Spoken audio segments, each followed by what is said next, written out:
Hello, it's Shannon again, and I'm here with Daniel Smith's Amethyst Genuine. This is a ground up, the ground up Semi Precious Gemstone Amethyst, and it is mixed. Oops, other way.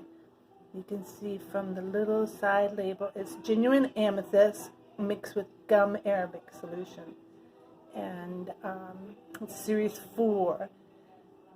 Which means that it's a more expensive pigment. Let's see, this is a very small label, so you can't see the other side. Let me show you on the manual. This is a Daniel Smith manual, and I'm just going to show you what all these numbers mean. You'll see the little number 1, and that means that it's very light fast. It's got excellent light fast rating. The number 2, let's see my finger, I got a little cut. Series 2. All that means is that it's in a more expensive tier. It has nothing to do with quality. It's just that amethyst is more expensive than something like an earth pigment that you can dig up. So some pigments are more expensive to manufacture, but the quality is just as good. And then that Y there, that means is it granulating or not. So it says yes, a Y is yes. And then this little circle, it means it's semi-opaque. If it was all black circle, it would be opaque. And if it was an empty circle, it would be transparent. And the 15 and 5 just means it comes in 15 milliliter tubes and 5 milliliter tubes.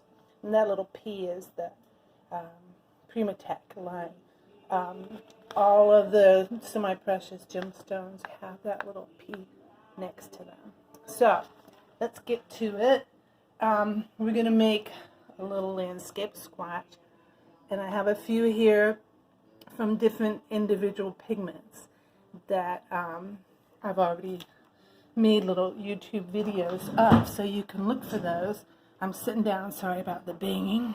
And the first thing we want to do, this is a simple three-step process to making this tree line in the background, which is a lovely way of seeing how the pigments granulate or not, and some of them separate, like Cascade Green has this lovely separation that I saw it and I had to buy it because of that. It sounds like something you might not necessarily want, but it's really beautiful. So you can look for that video. Now look at this. That's how easily that amethyst runs. That's amazing. It's one of the quickest ones I've had yet. So going to be an interesting little tree line here. I'll put a little bit more. I poured this pan a few hours ago, and it's starting to, so it can dry out and go in my palette. And it's already starting to dry out, so I poked a hole in it to be able to get some pigment there. So that's actually really, really beautiful. And let's let it, I may just bring it up and let it be a hazy purple sky. Just really simple. Let it blend in with the top. And if you want, you can go in with a tissue and pick out some clouds, which we might do in a minute here. So now let's paint like a little quick cabin in the foreground. And, got lots of paint in there. I'll use my teensy-weensy little brush. This is a size, I don't know if you can see that very well, 0. And it's just a synthetic brush that I bought that was cheap. And it works wonderful. I've been using it for a lot of my works. So we'll make like a little roof for a little cabin and bring down the sides of the cabin, and that's where the snow hits the bottom. So I'm just giving it a bare little outline.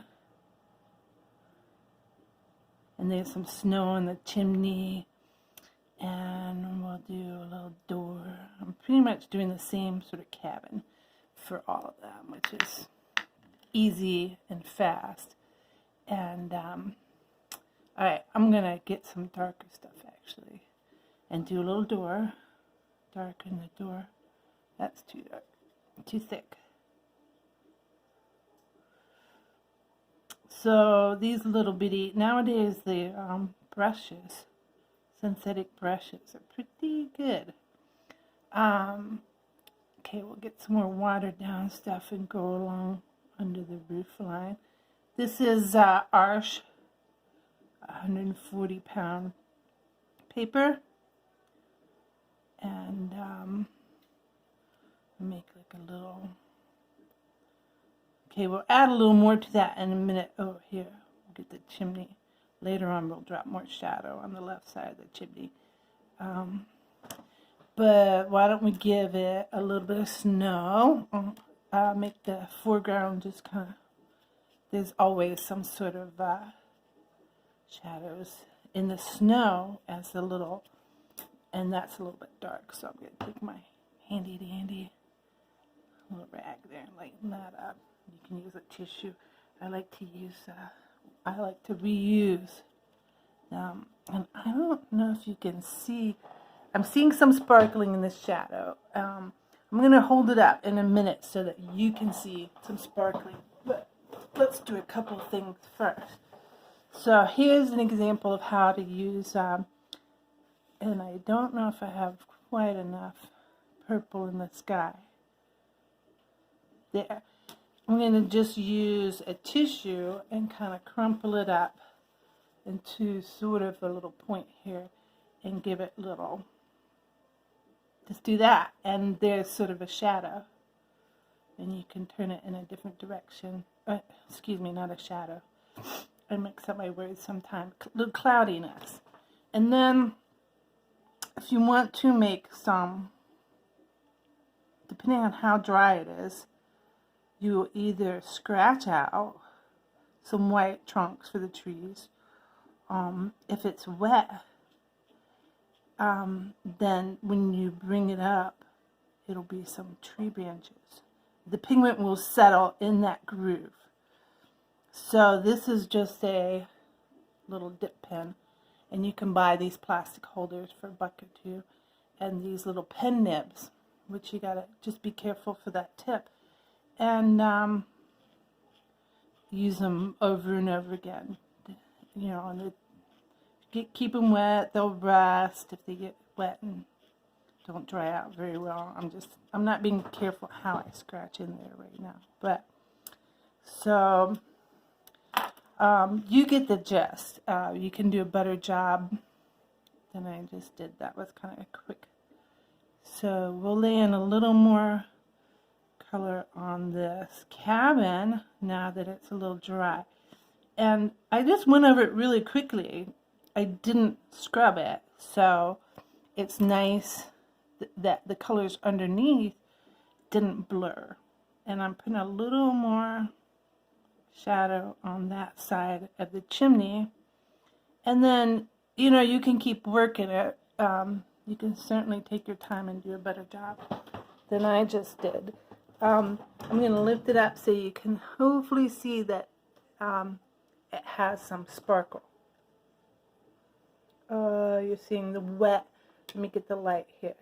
So this amethyst, okay, it's not very good, but it has like a little bit of sparkle. I think it has a little natural mica in it, and it should be able to see it in the shadow next to the barn, but I don't think my lighting is very good, so sorry about that. I will work on that, and there you go. That's amethyst. Thank you. Bye.